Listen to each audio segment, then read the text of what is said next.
देवी का वरदान। कई साल पहले अत्तापुर नाम के एक गांव में चंदन नाम का एक युवक लकड़ियां काट के अपनी जिंदगी गुजारा करता था।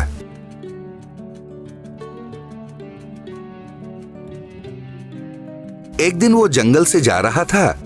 उसने देखा एक हाथी जाल में फंसा हुआ है। चंदन दौड़ के गया और उस हाथी को जाल से छुड़ाया।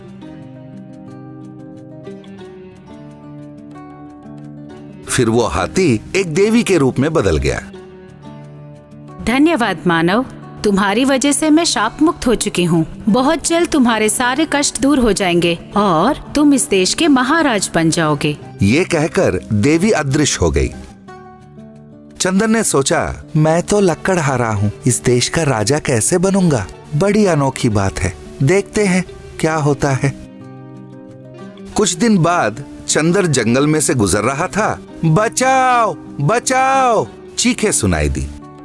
चंदन ने जाके देखा तो एक गड्ढे में एक व्यापारी, एक शेर, एक बंदर और एक सांप अटके हुए थे। चंदन ने उन चारों को अपने हाथों से एक एक करके पकड़ के बाहर निकाला। वो चारों बहुत खुश हुए। उन्होंने उसे धन्यवाद कहा और वहां से चले गए। एक दिन चंदन जंगल में बैठ के सोच रहा था, अरे रे, ये बुखार के वजह से मैं लकड़ियां काट नहीं पा रहा हूँ। 2 दिन से खाना भी नहीं खाया। लकड़ियां काटने की ताकत नहीं है मुझ में। मैं अब क्या करूँ? इतने में पेड़ पे से एक बंदर नीचे कूदा और कहा, उस दिन तुमने मुझे बचाया था, याद है? ये लो, ये अंगूर खाओ और अपनी भूख मिटा लो दोस्त। जब भी तुम्हें भूख लगे मुझे बुला लेना। किशन ने फल खाए और वहां से जाने लगा।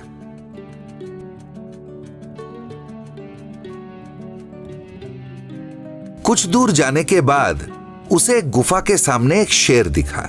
शेर ने कहा, दोस्त कैसे हो? उस दिन तुमने मेरी जान बचाई, धन्यवाद। मैंने जितने लोगों को मारा है उन सारों के सोने गहने मेरे गुफा में हैं। उन्हें ले जाओ और अपनी जिंदगी आराम से जियो। इतना तो मैं तुम्हारे लिए कर ही सकता हूँ। चंदन बहुत खुश हो गया। उसने सारा सोना और गहना समेटा और वहां से चला गया।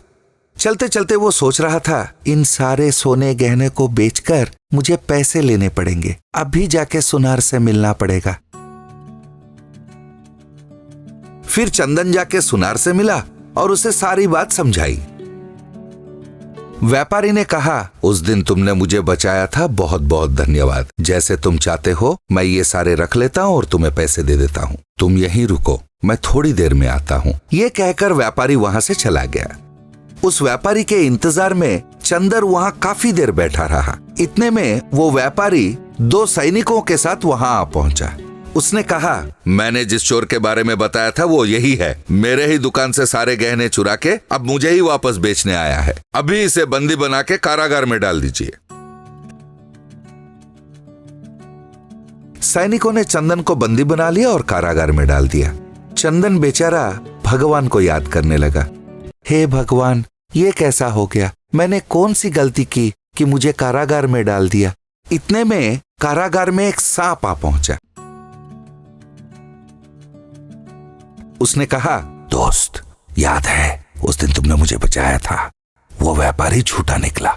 उसने तुम्हें धोखा देकर सारा कुछ हड़प लिया। मेरी बात मानोगे तो यहां से निकल पाओगे। ये कहकर सांप ने चंदन के कान में कुछ कहा। उस दिन रात युवरानी अपने कमरे में सो रही थी तो सांप ने जाके उसे डस लिया। विष के असर से युवरानी का शरीर नीला हो गया। महाराज ने कई सारे वैद्य बुलाए पर कोई असर नहीं हुआ। इधर कारागार में चंदन ने सैनिक से कहा, देखिए, महारानी को विष का असर से बचाने का मंत्र मैं जानता हूं, मुझे उनके पास ले चलिए।